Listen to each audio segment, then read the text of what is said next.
ঘোমটার আড়ালেই লুকিয়ে আসল রহস্য। গোরার কাণ্ড দেখে অবাক অদ্বিতীয়া।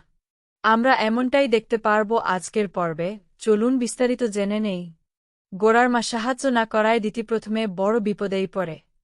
মহাপ্রভুর ভোগ রান্নার মতো গুরুদায়িত্ব তার কাঁধে, অথচ পাশে দাঁড়ানোর কেউ নেই। কিন্তু দিতি হার মানার মেয়ে নয়।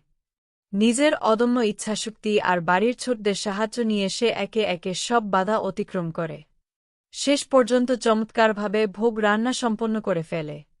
তার এই সাফল্যে বাড়ির সবাই বিস্মিত হয়ে যায়। যে কাজকে অসম্ভব মনে করা হয়েছিল, দিতি তা সম্ভব করে দেখায়।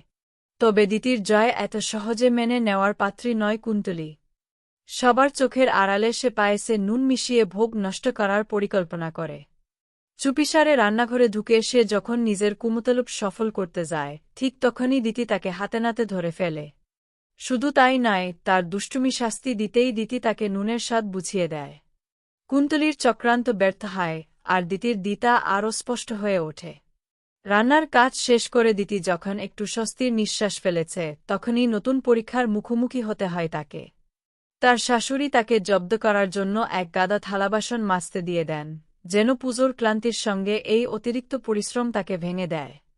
একদিকে সারাদিনের পুজোর ধকল, অন্যদিকে এই কঠিন কাজ, সব মিলিয়ে দিতির ধৈর্য ও শক্তির এক কঠিন পরীক্ষা শুরু হয়। এদিকে বাড়ির বাইরে অন্য এক নাটকীয় পরিস্থিতি তৈরি হয়। পুলস্ত ও হিয়া গোস্বামী বাড়ির বাইরে এসে কুন্তলিনীকে ফোন করে ভেতরে ঢোকার উপায় জানতে চায়।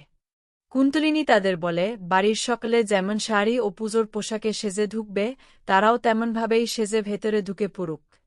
সেই পরামর্শ মেনে পুলস্ত শাড়ি পরে গোস্বামী বাড়ির ভেতরে প্রবেশ করে এক অভিনব ছদ্মবেশে, যা পরিস্থিতিকে আরও রহস্যময় করে তোলে। অন্যদিকে বাসন মাজতে মাজতে অদ্বিতীয়ার হাতে সামান্য কেটে যায়। রক্ত বন্ধ করতে সে গাঁদাফুলের পাতার রস আনতে যায়। ঠিক সেই সুযোগে গোরা শাড়ি পরে এসে অদ্বিতীয়ার হয়ে দ্রুত সব থালাবাসন পরিষ্কার করতে শুরু করে। কিছুক্ষণ পর ফিরে এসে অদ্বিতীয়া অবাক হয়ে জিজ্ঞেস করে, কে? গোরা পালাতে গেলে সে তাকে ধরে ফেলে। শাড়ির ঘোমটা সরাতেই গোরার মুখ দেখে অদ্বিতীয়া হেসে ওঠে। অপ্রত্যাশিত এই দৃশ্যে ক্লান্তির মাঝেও যেন একফোঁটা হাসির রেশ ছড়িয়ে পড়ে। এবারে দেখার অপেক্ষা কি হয় আগামী পর্বে।